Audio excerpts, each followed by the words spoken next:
Dans cette vidéo, on va apprendre à manipuler les fonctions sur la calculatrice. Donc, il y a plusieurs choses à savoir. La première, c'est afficher un tableau de valeurs. Donc, pour cela, on va dans le menu tableur. Dans le menu table. Et on va rentrer la fonction. Donc, on efface celle qui est déjà là. Alors, donc la fonction qu'on a besoin de rentrer, c'est 2 sur x au carré plus 1. On va dans 7. Donc dans les réglages, on met start la première valeur du tableau, c'est-à-dire moins 4. End, on va mettre la dernière valeur du tableau, c'est-à-dire 4. Et step, on va mettre l'écart qu'il y a entre chaque valeur du tableau. Donc dans notre exemple, c'est 0,5.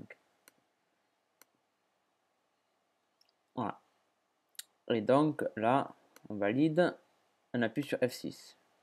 Et donc là, comme vous constatez, on affiche le tableau de valeurs. Il y a plein de chiffres après la virgule, mais bon, nous, il faut arrondir avec 2 chiffres après la virgule. Voilà. 0,62 ici, par exemple. Voilà, donc vous avez tout jusqu'à la valeur x égale 4. Voilà. Donc voilà pour le tableur. Ensuite, pour tracer une courbe, on va dans le menu, graphe. La valeur, c'est la fonction, c'est celle qu'on vient de rentrer. Donc on appuie sur F6. Donc on a une première courbe. Donc il faut affiner la précision du zoom. Donc nous, on va aller dans F3. Donc pour x min, x max, on met les deux valeurs de l'intervalle, c'est-à-dire moins 4 et 4. Et puis dans y min, y max, on va mettre moins 1 et 3. Donc on appuie sur Entrée et on affiche de nouveau la courbe. Et donc là, nous obtenons une courbe qui est plus précise puisqu'on a amélioré la qualité du zoom. Voilà.